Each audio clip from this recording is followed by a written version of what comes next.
Hello nursing officer, welcome to our YouTube channel SP Chaudhary nursing officer. Friends, आज अपन लेके आए हैं 12 नंबर का वीडियो, जिसके अंदर NORCET nursing officer AIIMS Delhi का जो एग्जाम कंडक्ट करवा रहा है 1 सितंबर को, उसके कुछ सिलेक्टेड मोस्ट इंपॉर्टेंट रिपीटेड जो क्वेश्चन है उनको इस वीडियो के अंदर डिस्कशन करेंगे। तो आपको जो है फर्स्ट से लेके एंड तक जुड़े रहना है और ये देखना है कि एम्स दिल्ली का लेटेस्ट एग्जाम पैटर्न कैसा है और कैसा उसका जो है क्वेश्चन आते हैं। तो फ्रेंड्स, आपको एक बात और बता देते हैं, अगर एम्स दिल्ली का आपने प्रीवियस ईयर्स पेपर नहीं देखा है तो आप जो है वीडियोस को देख सकते हो। ओल्ड वीडियोस अपन ने बना रखे हैं, उनको देख सकते हो प्लेलिस्ट के अंदर जाके।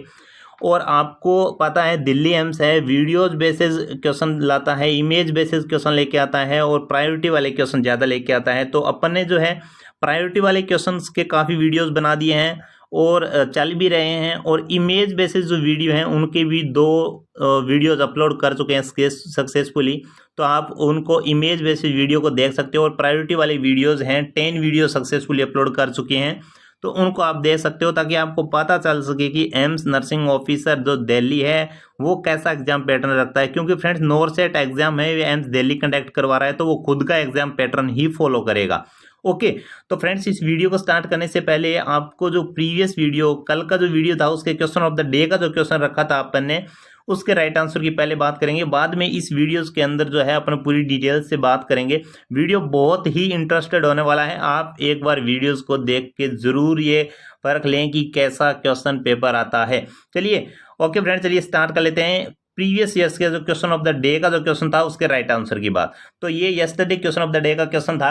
तो बात करते हैं इस क्वेश्चन की। Which of the following type of seizure is most common. Friends, ये पूछ रहा है कि मोस्ट कॉमनली कौन सा टाइप्स का सीजर्स देखने को मिलते हैं। ऑप्शन ए है पैराइटल सीजर, ऑप्शन बी है tonic clonic seizure, option C है एटोनिक सीजर्स, और ऑप्शन डी है एब्सेंस। तो यहाँ पे फ्रेंड्स, अगर मैं राइट आंसर की बात करता हूँ तो वो होता है पैराइटल सीजर।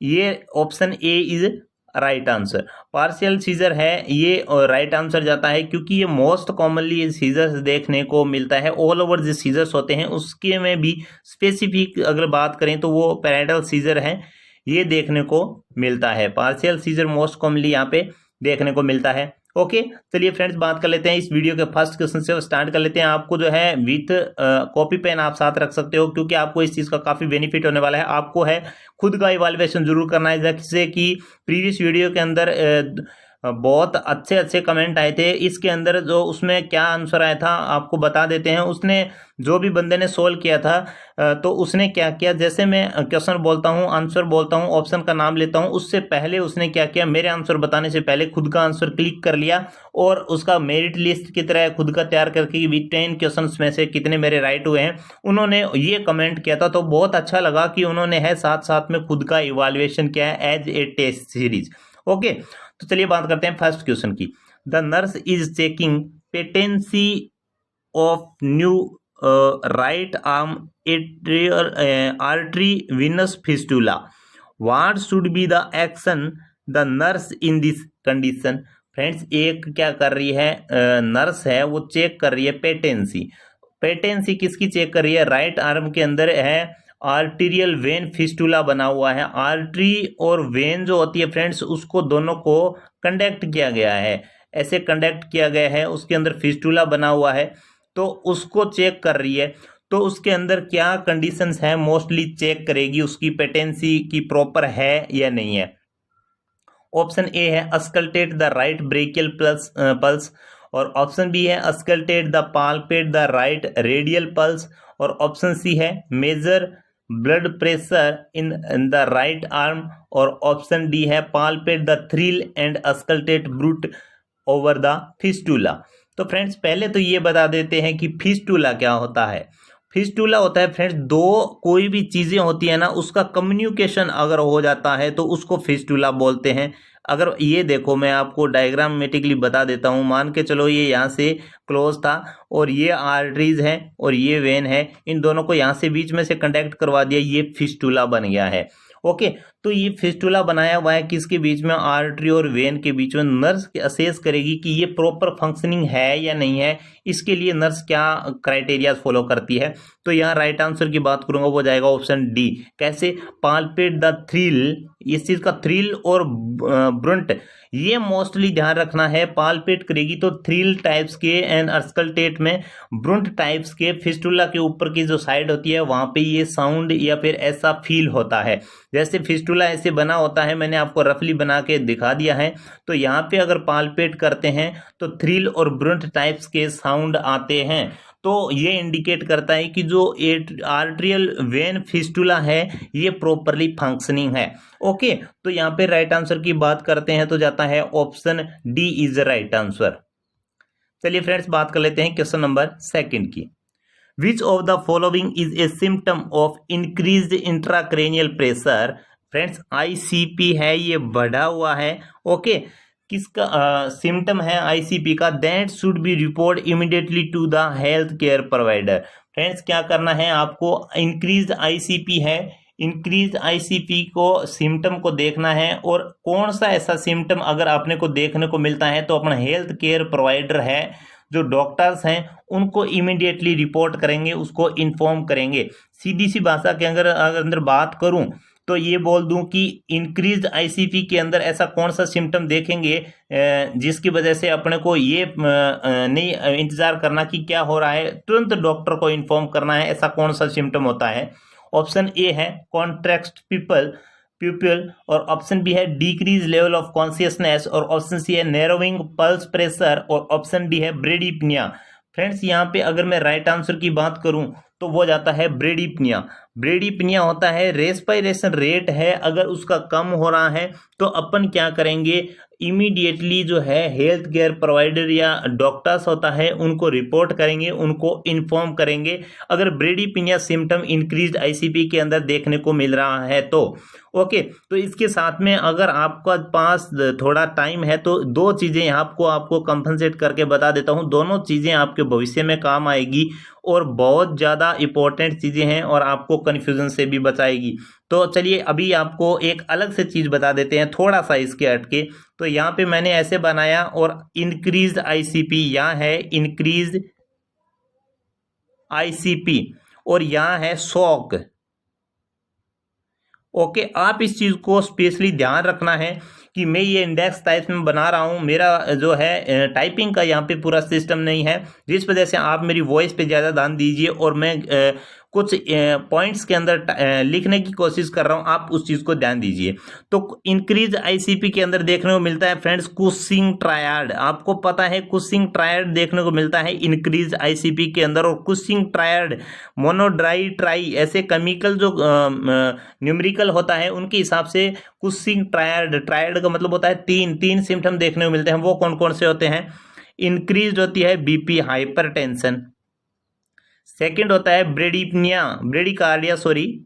ब्रेडिकार्डिया और ब्रेडिपनिया, यानी बीपी बढ़ी हुई है, हार्ट रेट कम है और सांस लेने की जो दर है वो भी कम है, ये देखने को मिलता है इंक्रीज आईसीपी के अंदर। तो आपको क्या करना है? अगर शॉक के सिम्टम देखने को मिलते हैं तो शॉक के अंदर जस्ट इसके अपोजिट कर दीजिए तीनों के तीनों, तो आपका है शॉक वाली कंडीशन भी यहाँ पे अलग से याद करने की जरूरत नहीं पड़ेगी। जैसे देखो इसके अंदर हाइपरटेंशन था, शॉक के अंदर होगा हाइपोटेंशन। ओके, इसके अंदर क्या था? ब्रेडिपनिया था, शॉक के अंदर हो गया टेकीपनिया। इसके अंदर क्या था? ब्रेडिकार्डिया था, तो यहां हो गया टेकीकार्डिया। तो फ्रेंड्स अपोजिट होता है शॉक और इंक्रीज आईसीपी, बिल्कुल से दोनों के सिम्टम अपोजिट होते हैं। इंक्रीज आईसीपी के अंदर कुशिंग ट्रायड होता है जिसके अंदर हाइपरटेंशन होता है, तो शॉक के अंदर हाइपोटेंशन होगा, और कुशिंग ट्रायड के अंदर ब्रेडिकार्डिया होता है तो शॉक के अंदर होता है टेकीकार्डिया, और कुशिंग ट्रायड के अंदर ब्रेडिपनिया होता है तो शॉक के अंदर होता है टेकीपनिया। प्योरली जो बात करूं तो वो होता है अपोजिट एक दूसरे के। तो आशा करते हैं कुछ हद तक आपको थोड़ा बहुत कुछ ना कुछ समझ आया होगा। हो सकता है फ्रेंड्स ये इतना बताया कहीं ना कहीं से इसमें से क्वेश्चन आ गया, तो एक आधे पॉइंट से आप जो है बचने वाले इंसान को ये बहुत ज़्यादा बेनिफिशियल हो सकता है। ओके, तो यहाँ पे राइट आंसर की अपन ने बात की थी, वो दिया था ब्रेडिपनिया। अगर हार्ट अपन रेस्पिरेशन रेट कम हो रही है तो अपने को इमीडिएटली हेल्थ केयर प्रोवाइडर से रिपोर्ट करना है, उसको इन्फॉर्म करना है इंक्रीज आईसीपी के कंडीशन के अंदर। ओके, चलिए बात करते हैं नेक्स्ट क्वेश्चन नंबर 3 की। The nurse is caring for a client who had a स्प्लीनेक्टोमी यानी स्प्लीन को टोमी यानी निकाल दिया है, रिमूव कर दिया है। केयर कर रहा है nurse in the immediately post operative period for which complication should the nurse specially assess in the client. Friends इसके अंदर बात बताते हैं। नॉर्मल आपको क्वेश्चन जो है हिंदी लैंग्वेज के अंदर डायरेक्ट आपको बता देता हूं कि क्वेश्चन क्या पूछ रहा है। तो इसके अंदर है क्या फ्रेंड्स, ये बता रहा है कि स्प्लीनेक्टोमी की ऑपरेशन हुआ है या सर्जरी हुई है, तो इमीडिएट पोस्ट ऑपरेटिव ऑपरेशन होने के जस्ट बाद में ऐसी कौन सी कॉम्प्लिकेशन अपने को देखने को मिलती है, नर्स है सबसे पहले असेस करेगी स्पेशली कौन सा कॉम्प्लिकेशन उस कंडीशन के अंदर देखने को मिल सकता है। ऑप्शन ए है इन्फेक्शन, ऑप्शन बी है पेरिटोनाइटिस, ऑप्शन सी है इंटेस्टाइनल ऑब्स्ट्रक्शन और ऑप्शन डी है एब्डोमिनल डिस्टेंशन। तो फ्रेंड्स आपको इस क्वेश्चन के अंदर कंफ्यूजन हो रहा होगा कि सर लग तो ऐसे रहे हैं सब के सब यहाँ पे होंगे, ये प्रायोरिटी वाली बात की यहाँ के कर लेते हैं। फ्रेंड्स सर्जरी हुई है, इन्फेक्शन भी हो सकता है, पेरिटोनाइटिस पेरिटोनियल केविटी एब्डोमेन की सर्जरी के एब्डोमेन के थ्रू हो रही है तो पेरिटोनाइटिस भी हो सकता है, इंटेस्टाइनल ऑब्स्ट्रक्शन भी हो सकता है क्योंकि नियर बाई इंटेस्टाइन होती है तो सर्जरी की वजह से क्लैंप या कट हो सकती है, एब्डोमिनल डिस्टेंशन भी हो सकता है। तो आपको इसके अंदर से चूज करना है कि पोस्ट ऑपरेटिवली है कौन सा कॉम्प्लिकेशन नर्स स्पेशली असेस करती है। तो फ्रेंड्स कोई भी सर्जरी वगैरह होती है तो उस चीज को अपन देखते हैं, स्पेशली असेस करते हैं कि वहां पे ऑब्स्ट्रक्शन टेंडरनेस वगैरह जो कंडीशन जो है वो तो मोस्टली नहीं है, तो अपन क्या करेंगे उस कंडीशन के अंदर चेक करेंगे। इसमें से अगर राइट आंसर की बात करूं तो जाएगा एब्डोमिनल डिस्टेंशन। एब्डोमिनल डिस्टेंशन है उसको अपन सबसे पहले फाइंड आउट करते हैं पोस्ट ऑपरेटिव कंडीशन के अंदर, स्प्लीनेक्टोमी की कंडीशन अगर है तो उसके अंदर। ओके तो स्पेशली नर्स है एब्डोमिनल डिस्टेंशन को असेस करेगी। ओके तो यहां पे राइट आंसर जाता है option D is the right answer. बात करूंगा फ्रेंड्स क्वेश्चन नंबर 4 की। Which medical diagnosis can the nurse expect when collecting a health history for a client who had scheduled for antrectomy. Friends आपको एक चीज समझना पड़ेगा, यहाँ पे पूरा क्वेश्चन समझने के लिए आपको एंट्रेक्टोमी समझना पड़ेगा। एंट्रेक्टोमी समझ गए तो आपका जो है ऑलमोस्ट क्वेश्चन कवर हो जाएगा, ये गारंटी है अपनी।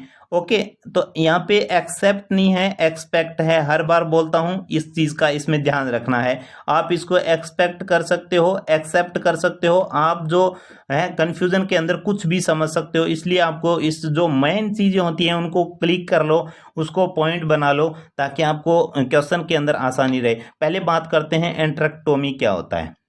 फ्रेंड्स एंट्रेक्टोमी क्या होता है, surgical removal of wall of antrum, surgical removal of wall of antrum specially the antrum of stomach.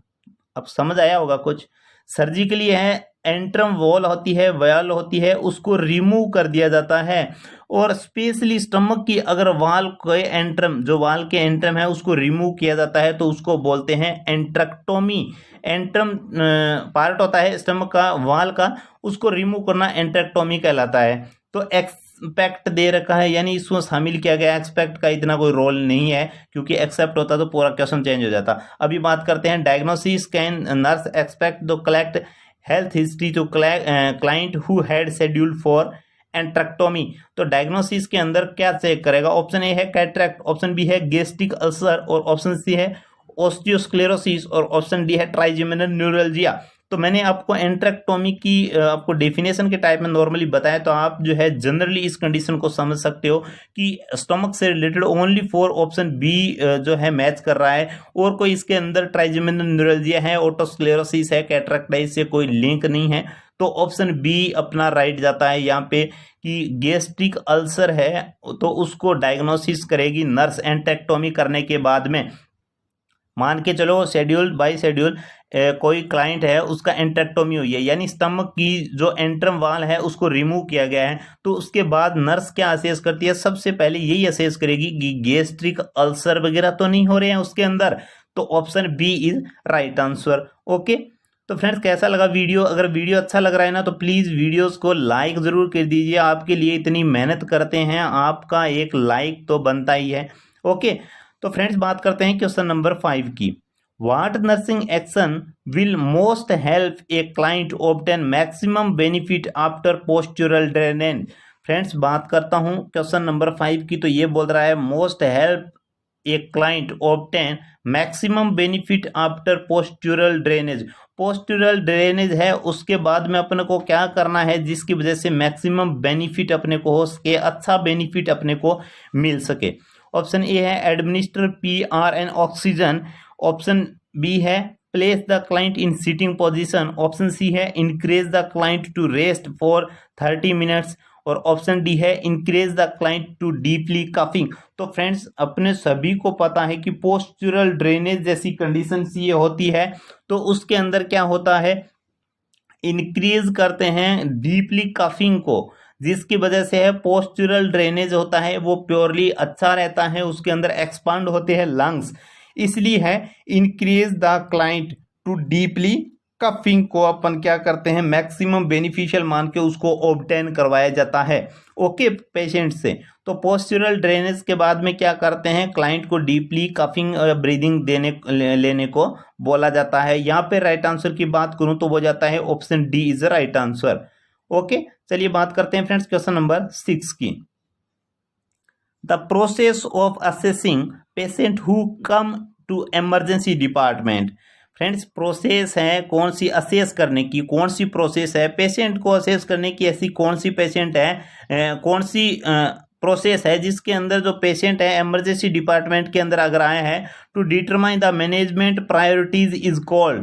Friends priority वाला क्वेश्चन फिर है, तो इसमें क्या पूछा गया है, जनरली मेरे लैंग्वेज के अंदर आपको बताता हूं कि इमरजेंसी डिपार्टमेंट के अंदर अगर कोई पेशेंट आया है तो अपने को पेशेंट को असेस करना है, तो कौन सी प्रोसेस का अपन यूज करते हैं प्रायोरिटी देने के लिए पेशेंट को।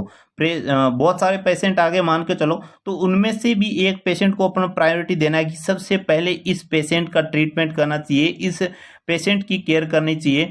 तो उसके लिए क्या प्रोसेसिंग रहती है, क्या असेसमेंट करते हैं, क्या उसके अंदर देखा जाता है, वो किसके अंडर में आता है, क्या डिटरमाइन करते हैं। ऑप्शन ए है माइरेज, ऑप्शन बी है ट्राइएज, और ऑप्शन सी है लावेज, और ऑप्शन डी है स्टेजेज। तो फ्रेंड्स यहाँ पे अगर राइट आंसर की बात करूं तो आपको पता है कि ट्राइएज होता है, ये मोस्टली इमरजेंसी डिपार्टमेंट के अंदर परफॉर्म किया जाता है। ट्राइएज के अकॉर्डिंग है पेशेंट को केयर प्रोवाइड करवाई जाती है। कैसे, फॉर एग्जांपल एक जो है चेस्ट ट्रॉमा का पेशेंट आया और एक जनरली फीवर का पेशेंट आया, तो अपन क्या करते हैं, ये करते हैं कि चेस्ट ट्रॉमा वाले पेशेंट को प्रायोरिटी देते हैं, क्योंकि उसको है लीथल कंडीशन हो सकती है, उसको आगे जाके बहुत परेशानी हो सकती है, इसलिए सबसे पहले उसको प्रायोरिटी अपन देते हैं। फीवर वाला नॉर्मल है, कोई नहीं, 1-2 घंटे बाद देखा जाएगा तो भी कोई प्रॉब्लम होने वाली नहीं है। तो अपन चेस्ट ट्रॉमा वाले जो पेशेंट होते हैं उसको सबसे पहले प्रायोरिटी देते हैं। ये जो क्राइटेरिया बनाया किसने है, ये किसके अंडर में आता है, ये ट्राइएज के अंडर में आता है कि भाई ये पेशेंट हैं तो इनको ट्राइएज के फर्स्ट के अंदर, सेकंड के अंदर, थर्ड के अंदर डिवाइडेशन किया गया है। ओके, और इसके अंदर भी आपको अगर मैं बात करूं कि इसके अंदर कौन कौन सा पेशेंट कैसे आता है, मान के चलो एक आया चेस्ट ट्रॉमा का या चेस्ट इंजरी का, ब्लंट इंजरी हो सकती है, एक आया बोन फ्रैक्चर का, और एक आया मतलब एकदम लिथल कंडीशन की अभी डेड हो सकता है, ये जा सकता है, एकदम लिथल कंडीशन के अंदर आया, तो अपन किसको प्रायोरिटी फर्स्ट देंगे। तो इसके अंदर अगर राइट आंसर की बात करें तो इसके अंदर जो चेस्ट ब्लंट ट्रॉमा की जो पेशेंट आया था उसको सबसे पहले देंगे। कैसे फ्रेंड, क्योंकि फ्रेंड्स अगर चेस्ट ट्रॉमा ब्लंट उसको कोई भी लगा हुआ है तो उसको अगर प्रायोरिटी नहीं देंगे तो हो सकता है उसके लंग्स से रिलेटेड प्रॉब्लम हो, रेस्पिरेशन के अंदर प्रॉब्लम हो, और वो जो है लिथल कंडीशन के अंदर जा सकता है। तो इसको फर्स्ट प्रायोरिटी देंगे। सेकंड प्रायोरिटी देंगे अपन जो बोन फ्रैक्चर जैसे हो रखी है उसको अपन प्रायोरिटी दे सकते हैं, क्योंकि उसके वजह से जो है फैट एम्बोलिज्म है, एयर एम्बोलिज्म जैसी कंडीशन हो सकती है। डेड वाला पेशेंट जो अभी मरने वाला है, उसकी डेथ होने वाली है, उसको प्रायोरिटी क्यों नहीं देंगे फ्रेंड्स, उसको प्रायोरिटी इसलिए नहीं देंगे कि उसको अगर प्रायोरिटी देंगे तो भी वो कोई मतलब वाली बात नहीं है। इतनी लिथल कंडीशन के अंदर है, अपने को दिख रहा है कि आधे पौन घंटे या जितने भी टाइम के अंदर ये एक्सपायर होगा, तो उसके ऊपर टाइम वेस्ट करने से कोई मतलब वाली बात नहीं है। इससे उसका टाइम जो है दूसरे पेशेंट को देंगे तो वो अपने जो है जल्दी क्योर होंगे, और अपनी बेनिफिट इसी चीज में रहता है कि अपना जो है स्ट्रेंथ बढ़ानी होती है। स्ट्रेंथ का मीनिंग समझे तो अपनी जो हेल्प करने वाले पर्सन है उनका बढ़ाना जरूर होता है। एक नॉर्मल पर्सन के चोट लगी है तो अगर मान के चलो फ्रैक्चर वाले के या चेस्ट ट्रॉमा वाले को अगर अपन ने पहले क्योर किया तो उनकी लाइफ बचाना सबसे पहले जरूरी है, जो कि लाइफ थ्रेटनिंग कंडीशन वाला जो डेड होने वाला है उनकी अपेक्षा। ओके, तो ये सब कुछ क्राइटेरिया जो बने हुए होते हैं ना, ये ट्राई एज के हिसाब से बने हुए होते हैं। और ट्राई एज के ऊपर आपको एक स्पेशली वीडियो बना के तैयार करके दे देंगे, जिसके अंदर आपको पता चल जाएगा कि कौन से ट्राई एज कौन से कलर कोडिंग के हिसाब से कैसा रहता है। इसके अंदर ट्राई एज के अंदर कलर कोडिंग दी जाती है फ्रेंड्स पेशेंट्स को। ओके, वो किसी दिन अपन वीडियो स्पेशली तैयार करके आपको पूरा डिटेल्स के साथ में बता देंगे। ऑप्शन यहाँ पे राइट आंसर की बात करेंगे तो वो जाएगा option B is right answer, triage. Okay friends, चलिए बात कर लेते हैं क्वेश्चन नंबर 7 की। तो फ्रेंड्स क्वेश्चन नंबर 7 है, तो फ्रेंड्स क्वेश्चन नंबर 7 की बात करते हैं। तो after determining that A pregnant client is RH negative. Friends आपको इस चीज का क्वेश्चन थोड़ा लेंथी है, तो आपको क्या करना है, इसके साथ साथ में आपको ध्यान से देखना है। After determining the A pregnant client, एक प्रेग्नेंट क्लाइंट है उसको डिटरमाइन किया, is RH negative gynaecologist, RH negative है और तो गायनेकोलॉजिस्ट ऑर्डर करी है इनडायरेक्ट कुंभ टेस्ट। एक प्रेग्नेंट फीमेल आई है जो कि RH नेगेटिव है, तो गायनेकोलॉजिस्ट उसको क्या कर रही है, एडवाइज कर रही है, ऑर्डर दे रही है कि इनडायरेक्ट कुंभ टेस्ट है इसका परफॉर्म कराओ। तो what is the purpose of performing this test. तो इसका मतलब क्या हुआ कि एक प्रेग्नेंट वुमेन नेगेटिव है, तो गायनेकोलॉजिस्ट ने बोला इनडायरेक्ट कुंभ टेस्ट इसका करो। तो इनडायरेक्ट कुंभ टेस्ट इस फीमेल के अंदर करवाने का रीजन क्या रहता है। ऑप्शन ए है determining the fetal blood RH factor, option B है determining the maternal blood RH factor, और ऑप्शन सी है to detect maternal antibodies against fetal RH negative factor, और ऑप्शन डी है to detect maternal antibodies against fetal RH positive factor. तो यहाँ पे friends अगर right answer की मैं बात करूंगा तो जाएगा option D is right answer, क्योंकि फ्रेंड्स कुंभ टेस्ट होता है ना, इसको असेस इस फीमेल नेगेटिव फीमेल के अंदर क्यों करते हैं, ये इसलिए करते हैं detect maternal antibodies against fetal RH positive. Friends अगर फीटल RH पॉजिटिव है और मदर नेगेटिव है तो उसकी एंटीबॉडीज है फीमेल की, मदर्स की, वो फीटल ब्लड है सर्कुलेशन हो रहा है पॉजिटिव टाइप्स का, उसके अगेंस्ट जो है एंटीबॉडीज तो नहीं बनी हुई है, उस चीज को डिटेक्ट करने के लिए इनडायरेक्ट कुंभ टेस्ट करवाया जाता है। इससे रिलेटेड RH कॉम्पेटिबिलिटी से रिलेटेड आपको एक ड्रग्स वगैरह प्रिस्क्राइब की जाती है। इसका क्वेश्चन भी इस वीडियो के अंदर अपन देखेंगे, उसकी डोज कितनी रहती है, कैसे रहता है, वो इस वीडियो के अंदर अपन डिस्कशन कर लेंगे। तो RH कुंभ टेस्ट है यो गायनेकोलॉजिस्ट इसलिए ही डिटरमाइन असेस करवाती है कि डिटेक्ट कर सके मेटरनल एंटीबॉडीज है वो फीटल RH पॉजिटिव के अगेंस्ट तो नहीं बनी हुई है। इस चीज़ का असेस करने के लिए कुंभ टेस्ट, इनडायरेक्ट कुंभ टेस्ट परफॉर्म किया जाता है। ओके, चलिए बात कर लेते हैं फ्रेंड्स क्वेश्चन नंबर 8 की। What is the WHO criteria, world health organization का क्या क्राइटेरिया है for minimum sperm count in normal semen. Normal semen होता है फ्रेंड्स, उसके अंदर स्पर्म का कम से कम कितने नंबर होने चाहिए WHO के अकॉर्डिंग। ऐसे बहुत सारे क्राइटेरिया होते हैं, बहुत सारी रेंजेज होती हैं, बहुत सारी बुकों के अंदर आपको डिफरेंट रेंजेज मिलेगी। तो यहाँ पे बात अपने को करनी है कि WHO क्या फॉलो करता है, WHO क्या क्राइटेरिया रखता है, WHO क्या रेंज बताता है जिसके अकॉर्डिंग जो है सीमन जो है उसके अंदर इतनी क्वांटिटी के अंदर स्पर्म होने जरूरी हैं, नहीं तो वो ओलिगोस्पर्मिया जैसी कंडीशन के अंदर आता है।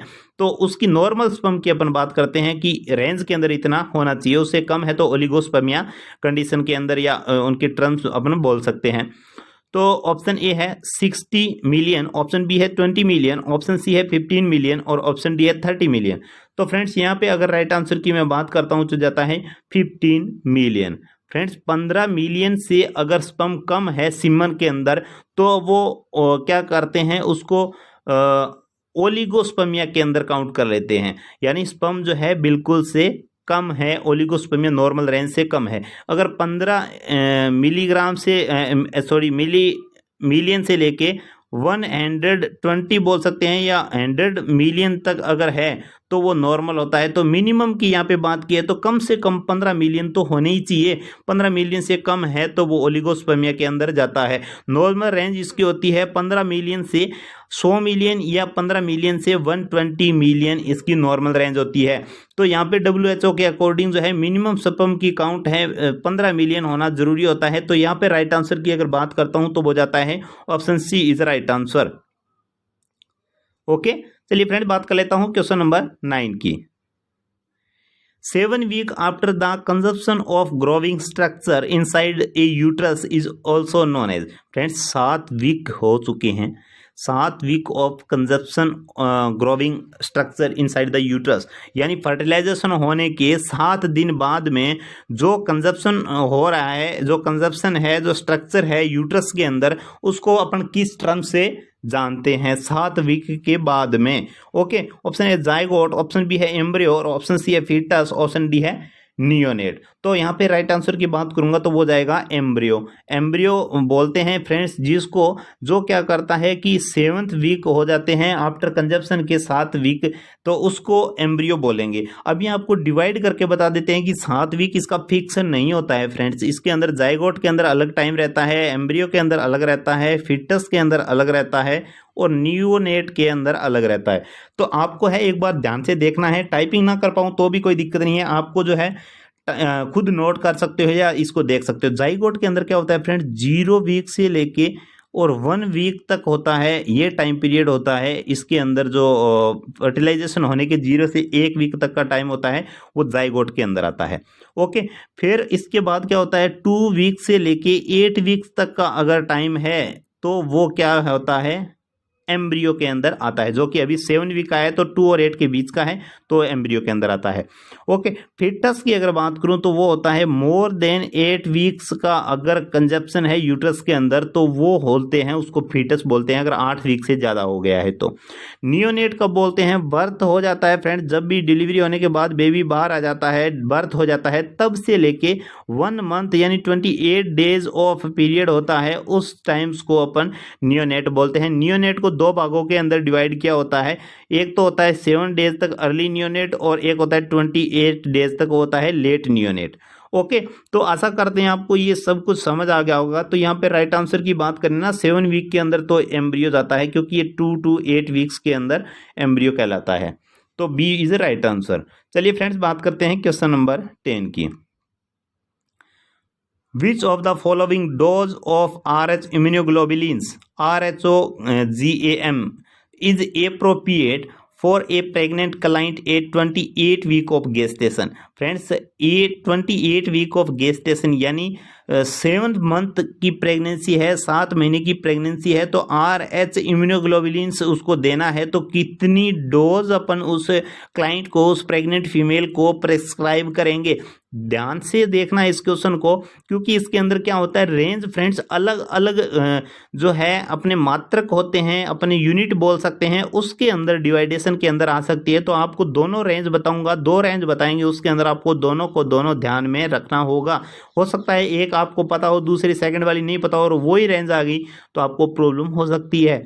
ओके, तो यहाँ पे बात करते हैं क्वेश्चन को नॉर्मल लैंग्वेज के अंदर, अगर आपको मैं ट्रांसलेट करके बताऊं कि RH इम्यूनोग्लोबुलिन्स है, एक फीमेल को अपने को इंजेक्ट करना है या लगाना है, जो कि फीमेल है 28 वीक ऑफ गेस्टेशन की है, तो उसको कितना डोज देंगे RH इम्यूनोग्लोबुलिन्स का। ओके, तो ऑप्शन है 0.6 mcg इन सेंसिटाइज क्लाइंट, ऑप्शन बी है 50 mcg इन अनसेंसिटाइज क्लाइंट और ऑप्शन सी है 30 mcg इन सेंसिटाइज क्लाइंट और ऑप्शन डी है 300 mcg इन अनसेंसिटाइज क्लाइंट। तो फ्रेंड्स यहाँ पे अनसेंसिटाइज सेंसिटाइज के अंदर आपको कंफ्यूज नहीं होना है। सेंसिटाइज का मतलब होता है तो सेंसिटिव होता है इसके प्रति, पर अपने को इस चीज़ का ध्यान नहीं रखना है, अपने को ये ध्यान रखना है कि अनसेंसिटिव जो क्लाइंट होता है उसके अंदर ही देते हैं। देता कितने हैं 300 mcg, 300 mcg एन जो सेंसिटाइज क्लाइंट होता है उसके अंदर डोज रहती है RH इम्यूनोग्लोबुलिन्स की। अभी आपके अंदर मान के चलो क्वेश्चन के अंदर 300 mcg आ गया तो आपको याद था तो आपने सोल्व कर दिया। अगर ऐसे आ जाए कि 1500 इंटरनेशनल यूनिट, 1500 इंटरनेशनल यूनिट जो है वो प्रिस्क्राइब करवाना है, ऑप्शन के अंदर ये आ जाए और 300 ना आए तो आप क्या करोगे, आपको करना है 1500 इंटरनेशनल यूनिट। कैसे, अभी आपको जनरली बता देते हैं कि एक एमसीजी होता है ना फ्रेंड्स, ये होता है 5 इंटरनेशनल यूनिट के बराबर होता है। तो इसको आप मल्टीप्लाई करके देखिए कि 300 अगर एमसीजी हुआ तो ये होता है 1500 इंटरनेशनल यूनिट। यानी 300 एमसीजी और 1500 इंटरनेशनल यूनिट सेम चीज़ें हैं, बिल्कुल से सेम हैं। तो यहाँ पे मैं आपको लिख के बता देता हूँ कि 1500 जो है इंटरनेशनल यूनिट जो है भी इसके बराबर होती है। ओके, इस चीज़ का आपको स्पेशली ध्यान रख लेना है, मिस्टेक ना हो कहीं पे। तो ऑप्शन यहाँ पे डी इज राइट आंसर। इस पेशेंट को है, कोई सा भी पेशेंट हो फ्रेंड्स, आयरन इम्यूनोग्लोबुलिन्स होती है उसकी कोई डोज नहीं होती, 1 ml देते हैं, 2 ml देते हैं, जितनी वायल जो आती है जितने ml की पूरा का पूरा इंजेक्ट किया जाता है। ओके, तो option D is right answer. तो फ्रेंड्स ये आज का वीडियो था अपना। कैसा लगा वीडियो लाइक करके बता देना, शेयर भी कर देना। लाइक करोगे तो भी समझ जाएंगे, शेयर कर दोगे तो और ही ज़्यादा समझ जाएंगे, और सब्सक्राइब कर दोगे तो कहना ही क्या है। ओके, तो आपके लिए बहुत जो है फ्रेंड्स स्ट्रगल करके बहुत अच्छे से क्वेश्चन लेके आ रहे हैं, तो इसका हमें भी कुछ जो है मोटिवेशन मिलना चाहिए। तो आपको है वीडियो को लाइक शेयर एंड सब्सक्राइब कर लेना है और बेल आइकन को प्रेस जरूर कर लेना है, ताकि पीछे की तरह कमेंट ना आए कि सर आपकी वीडियोस कब आते हैं, हमें तो पता ही नहीं चलता। ऐसा बिल्कुल ना हो, कमेंट करने से बेटर है आप बेल आइकन को प्रेस करके ऑल पे क्लिक कर लोगे तो डेली जो वीडियो आते हैं उनकी इन्फॉर्मेशन मिल जाएंगी। और जो हमारे पुराने फ्रेंड्स हैं, व्यूवर्स हैं, उनको तो पता है कि अपने यूट्यूब के अंदर, अपने यूट्यूब चैनल पे आज तक का रिकॉर्ड रहा है, कभी भी ब्रेक नहीं लगा, कभी भी ऐसा दिन नहीं गया हमारे, कितना भी काम हो, कुछ भी हो, अभी तक हाल फिलहाल में विदाउट ब्रेक वीडियोस आते रहे हैं, चाहे कैसे भी एडजस्ट करना पड़े। ओके, तो आपको ये क्वेश्चन ऑफ द डे का क्वेश्चन भी रख दिया है, जो कि आपको बहुत इंटरेस्टेड लगेगा और आपको इसका आंसर कमेंट बॉक्स के अंदर जरूर बता देना है। Most common complication in low birth weight infant is. Friends, low birth weight यानी बेबी का वेट है 2500 ग्राम बोल दो, 2.5 किलो बोल दो, 2.5 kg बोल दो, इससे अगर कम है बेबी का वेट तो उसके अंदर कौन सी कॉम्प्लिकेशन देखने को मिलती है। ये क्वेश्चन मेरे को आस और उम्मीद है कि जिसका भी कमेंट आएगा एग्जैक्ट राइट आंसर आएगा। ऑप्शन ए है रेस्पिरेटरी डिस्ट्रेस, ऑप्शन बी है रेस्पिरेटरी एसिडोसिस, और ऑप्शन सी है म्यूकस कलेक्शन, और ऑप्शन डी है हाइपरग्लाइसीमिया।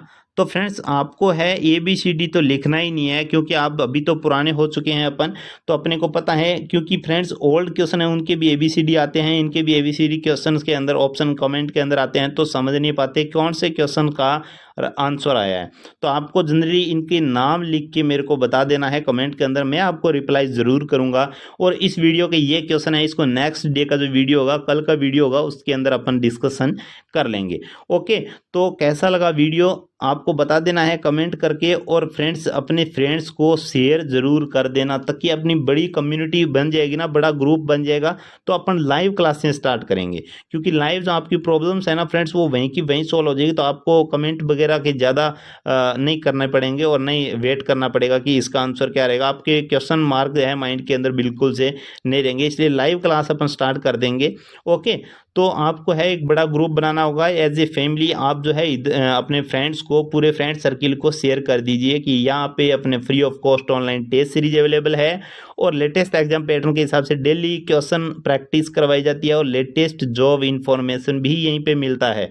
तो सब कुछ यहाँ पे मिलता है नर्सिंग से रिलेटेड। ओके, तो आपको जो कुछ नहीं करना, ज़्यादा पढ़ाई करना है कंटिन्यू, टेंशन बिल्कुल लेना नहीं है। अगर आपको NORCET AIIMS nursing officer exam का फॉर्म फिल करने में प्रॉब्लम आ रही है, तो कल के मॉर्निंग में वीडियो मैंने अपलोड कर दिया था कि फॉर्म के अंदर प्रॉब्लम आ रही है उनको आप कैसे रिजॉल्व कर सकते हो। तो आप उस वीडियोस को देख के जो है कुछ हद तक अपनी प्रॉब्लम सॉल्व कर सकते हो। उसमें मैंने बताया है कि आपको ईमेल कैसे टाइप करना है, उसके अंदर क्या क्राइटेरिया रहता है, कैसे कैसे करना होता है। तो आप उस वीडियोज़ को ज़रूर देख लेना अगर आपको कोई प्रॉब्लम फॉर्म फिल करते टाइम हो रही है तो, और अपने फ्रेंड्स को भी शेयर कर देना ताकि उनका भी बेनिफिट हो सके। क्योंकि फ्रेंड्स सब लोग इस चीज़ से परेशान है कि फॉर्म के अंदर बहुत ज़्यादा मिस्टेक्स आ रही हैं, कोई भी उसका जो है प्रॉब्लम सॉल्यूशन नहीं हो पा रहा है।